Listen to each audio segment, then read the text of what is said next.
অভয় চরণারবিন্দ ভক্তিবেদান্ত স্বামী ছিল প্রভুপাদ, ওনার চরণে আমি ভক্তিপূর্ণ প্রণাম নিবেদন করি এবং ওনার কৃপা আশীর্বাদ ভিক্ষা চাইছি।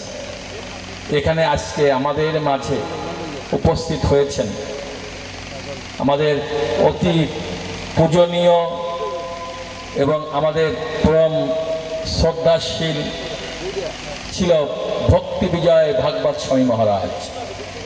উনি আমাদের শিক্ষক। আমরা ওনার কাছ থেকে ভক্তি শাস্ত্রী, ভক্তি বৈভব, ভক্তি বেদান্ত শিক্ষা লাভ করছে। এখানে যারা ছাত্র আছে, যারা আমাদের ইস্কনের যারা ছাত্র, তারা সবাই ওনার কাছ থেকে শিক্ষা গ্রহণ করেছে এবং উনি আমাদের অতি প্রিয়। উনি কৃপা পরবশ হয়ে আমাদের এখানে এসেছেন। ওনার চরণে আমি ভক্তিপূর্ণ প্রণাম নিবেদন করি এবং এখানে একটু আগে যিনি এই অনুষ্ঠানের শুভ উদ্বোধন করলেন আমাদের শ্রী বিপুল চন্দ্র হালদার, আমাদের পৌরকর্তা বা মেয়র, উনি সুন্দর আলোচনা করেছেন এবং এখানে উপস্থিত আছেন আমাদের মাঝে শ্রীপাদ জগৎগুরু গৌরাঙ্গ প্রভু, জয়েন্ট সেক্রেটারি ইসকন বাংলাদেশ, এবং এখানে যিনি আরও পঞ্চভূষ্ট আছেন যিনি আমাদের এই জমি দিয়েছেন ভূমিদাতা, এবং আমার সামনে উপস্থিত সমস্ত ভক্তবৃন্দ, সবার চরণে আমি ভুলণ্ঠিত দণ্ডবত প্রদান করছি। বাঞ্ছা কল্পতরুশ্চ কৃপা সিন্ধু পেয়চ পতিতানাং পাবনভ্য বৈষ্ণবেভ্যো নমঃ। আলোচনা করবেন আমাদের মহারাজ। আমি শুধু প্রভুপাদের কয়েকটি কথা বলবো। ছিল প্রভুপাদ, যিনি ইসকন প্রতিষ্ঠা করেছিলেন, সেই ছিল প্রভুপাদ 70 বছর বয়সে খালি হাতে একটা মালবাহী জাহাজে করে বিনা পয়সায় ভাড়া দিয়েছিলেন না, ফ্রি টিকিট, এবং খালি হাতে আমেরিকায় পদার্পণ করেছিলেন 70 বছর বয়সে। ওনার হাতে কোনো টাকা পয়সা ছিল না। সেখানে যে উনি জানতেন না কোথায় যাবেন, কোথায় থাকবেন, কি খাবেন, উনি সেটা জানতেন না। কিন্তু ওনার একটা লক্ষ্য ছিল।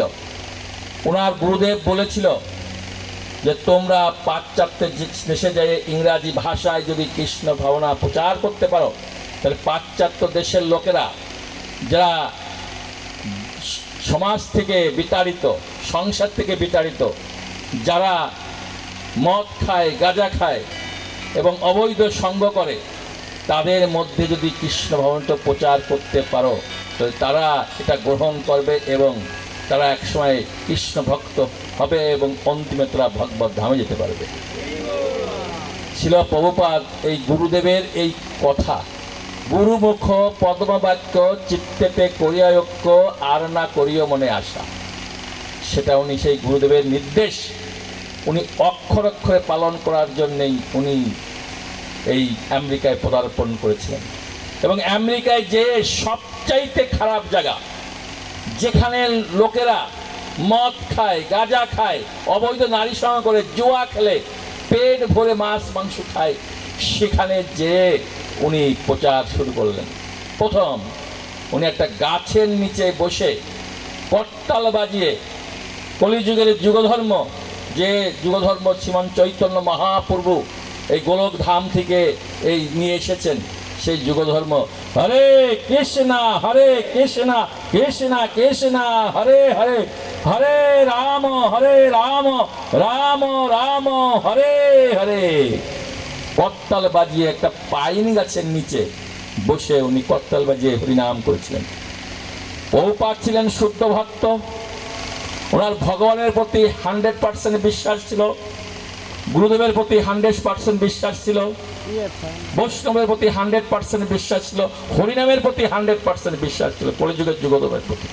এই জন্য ছিল প্রভুপাদের সেই মুখনিষ্ঠিত হরিকথা, হরিনাম শ্রবণ করে যারা মদ গাঁজা খেয়ে যেখানে সেখানে পড়েছিল, তাদের কর্ণকুহরে যখন এই হরিনাম প্রবেশ করলো, তারা খোঁজ করতে লাগলো কোথা থেকে এই অপ্রাকৃত শব্দ তরঙ্গ আসছে।